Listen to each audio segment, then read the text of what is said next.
Tiyak na ang pagbabalik ni Willie Revillame sa telebisyon. Mapapanood na sa TV5 ang Wawawin, ang dating game show at public service program niya sa GMS7 at All TV. Siguradong pag-uusapan ang nalalapit na pagbabalik ni Willie sa Kapatid Network na naging tahanan niya mula 2010 hanggang 2013 dahil sa Willing Willie, Real Time Big Time at Wawa Willie. Mabilis na kumalat ang balita tungkol sa pagbabalik telebisyon at pagiging kapatid muli ni Willie dahil sa larawang inilabas ni Atty. Enrique Pupo de la Cruz, isa sa mga legal counsel ng Wawawin host nitong Biyernes. Kasama ni Willie sa litrato sina Atty. De la Cruz at ang TV executive na sina media guest at Signal TV President Jen Pasas, TV5 President Guido Zabelero at ang media guest at Chief Finance Officer Jan Andal. Kuha ang litratong may caption na Wawawi sa TV5 sa opisina ng Signal TV. Nakapost din sa official Facebook page ng Wawawin ang larawan ng 5 na may caption namang breaking news, mga big boss ng TV5 at si Kuya Will nagkita. Pipirma na po ng kontrata sa Media Quest si Willie Revillame. Di ba napakagandang balita, Romel? Yes! Welcome back, Kuya Will. Yan ang sasabihin natin. Welcome back, Kuya Will. Totoo yan. At may bagong bahay na po uli siya. At balik TV5 na po siya. Ikaliligaya po ito na matagal na nating mga kababayang naghihintay kung kailan siya talaga mapapanood. Nagkaroon na po sila ng pag-uusap ng mga tagapamuno ng Media Quest.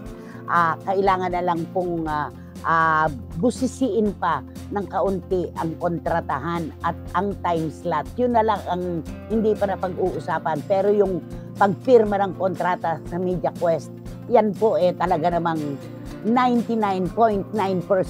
Oh, ayun, no? Diba? Pasok na sa banga. So, antayin na lang po natin mga susunod na kaganapan. Magandang susunod na kaganapan. Ayan, eto na si John. Ako ang aga-aga. Teaser pa lang. Sabik na ako na. Nakakatuwa talaga. May bahay na si Willie Revillame. Bigyan ng jacket yan. It's about time na magkaroon naman talaga siya ng show dahil ang landscape ng telebisyon ay hindi kumpleto kapag nakasanayan mo ng andyan si Kuya Will. Di ba? Yes. Napakaganda ng pag-welcome. Ayan. At si Juris Dr. Channel, ang sabi lang niya, maganda itong sinabi niya, work hard in silence. Let your success be your noise. Totoo yan. May kakambal to May kakambal to na paalala na sa iyong pagbabalik, sana yung mga dati, wag na naming makita. Ganun yun Diba? At tama naman si Juris Doctor dito. Siyempre, pag niyakap mo ang isang istasyon at baguhan ka, kailangan ipakita mo ulit ibang Willie Revillame na. Hindi yung kanyang yung atake, kundi yung imahe ba? Yung imahe. Yun. Natuto na sa mga maling nagawa. Ganon. Ayan. Eto Sis, please don't mention my name. More than the good news about Willie Revillame, naiiyak ako ngayon. Naiiyak ako kasi wag ko na ituloy, baka ako naman ang maiyak, sis. Oo, wag ko na ituloy. Basta ako malinaw sa puso ko. Alam ni Romel, alam ni Wendell, pinag-usapan na namin yan. Alam naming lahat. Ang puso ko, mas gugustuhin kong makakita ng taong nakababangon at umaangat. Ayokong makakita ng isang nakasama ng matagal na panahon na pinaghirapan nyo ang isang relasyon na babagsak talaga at hindi na makababangon. Kahit po sa boxing, meron pong unwritten rules. Sinabi ko to kay Tito Manny Garcia kanina na magkwentuhan kami. Kahit po sa boxing, kapag sobra-sobra na pong nasusuntok ang kalaban, humapagitna na po ang referee para awatin. Itinataas na po ang kamay ng panalo habang nakadapa at hindi na sinisipa at sinusuntok pa uli yung nakadapa. Ganun lang yon, di ba? Dapat talaga ganun di ba? Yung ang puso natin oo, meron tayong maaalala. Yun na lang naman di ba sinabi ko nga sa inyo, meron ako naaalala. Pero yung galit, wala na, di ba? Correct. Wala At na ang yun. pagpapatawad ay nagawad na. Ay, Diba? Yun ako sabi ko nga sa iyo ipagpulot mo lang ako ng ballpen habang buhay ko na tatanawing utang na loob yan. At kapag ang tao po ay nagpapakumbaba na, dadapa pa ako uli para tapakan. Ganun lang yun, di ba? Yan. Yun ang maganda. He's given a second chance ng TV5. Sana magbago na si Willie Revillame. Sabi ni Ching Bautista Silverio. Thank you, Ching. Ayan. 1 p.m. na, di pa rin kayo ine-ere ng radyo. Si Kuya Popoy pa rin ang nakasalang. Laging ganito araw-araw. Isasalang kayo on air ng Radyo 5 ay nakatapos na kayo ng isang topic. Sana magawa nila ng remedyo. Hanggang ngayon, wala pa kayo on air. Sabi ni Eddie Litada, uy, nadidelay po tayo sa radyo. Anything goes po kasi kapag live.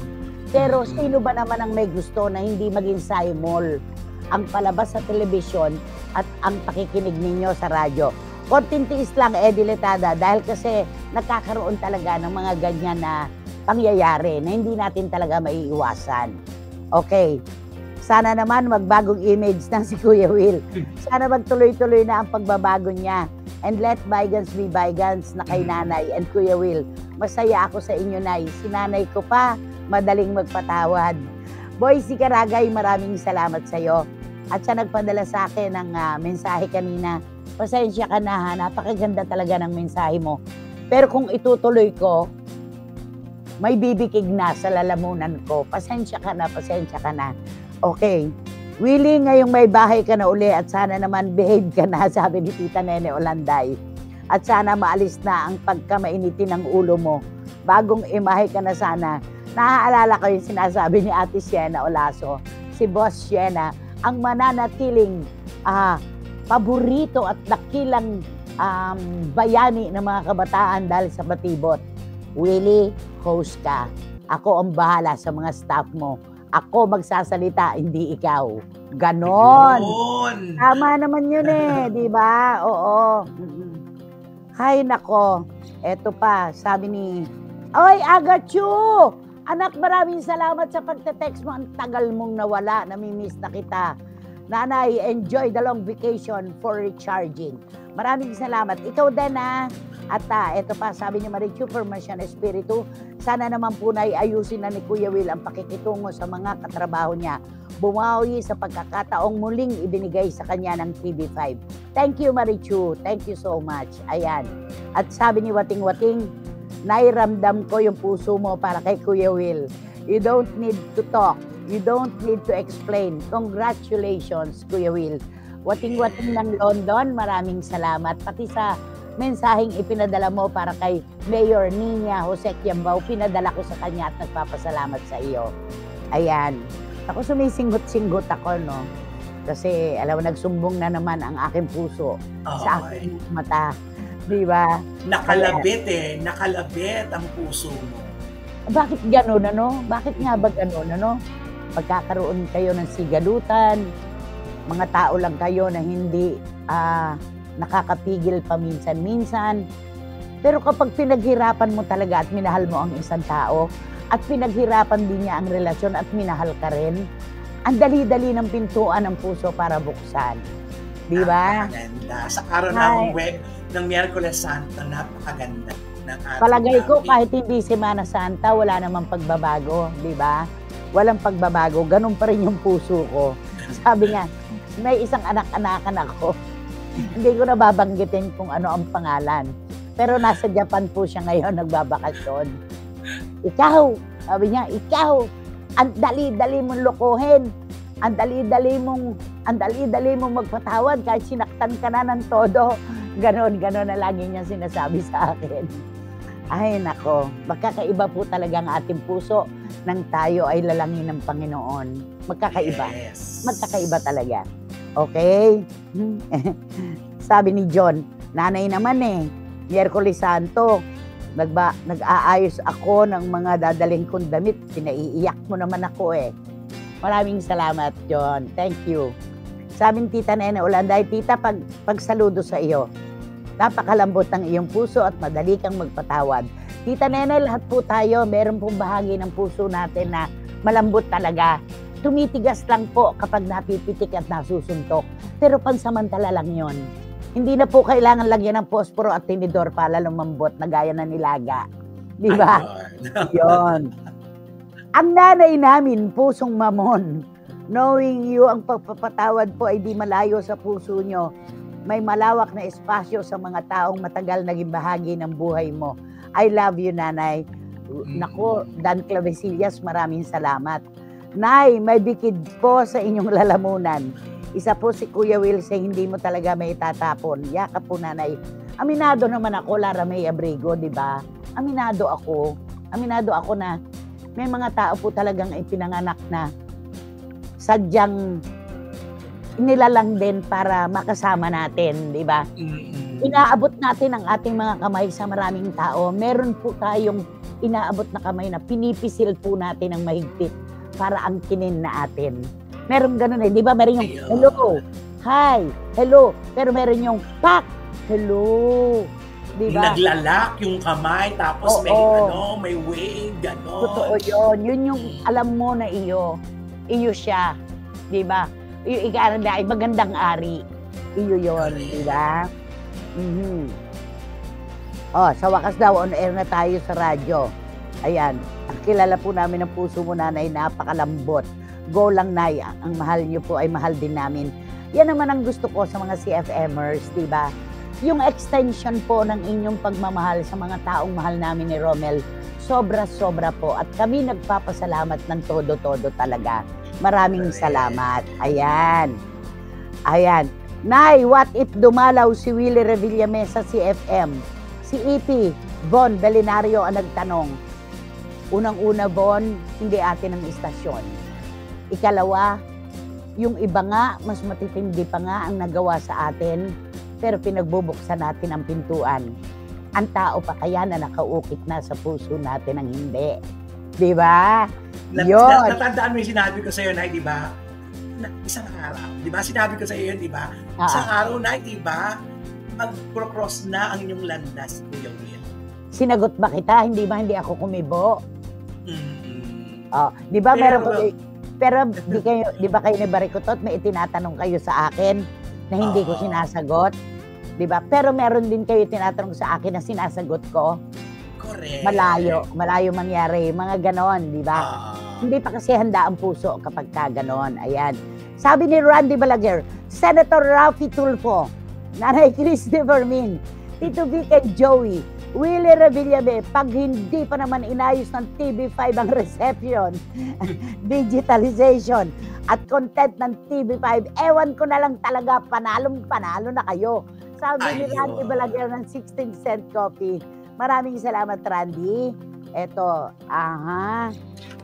Nanay. Okay. Please, don't mention my name. Eto, sabi niya, nasa LV ako sa Slum Paragon, Bangkok, last March 15. Nandun si Tony Labrusca. May kasamang paminta na mukhang Asyano, maputi at matangkad. Pinagsaping siya. Binati ko siya by his name. Nagulat at may nakakilala.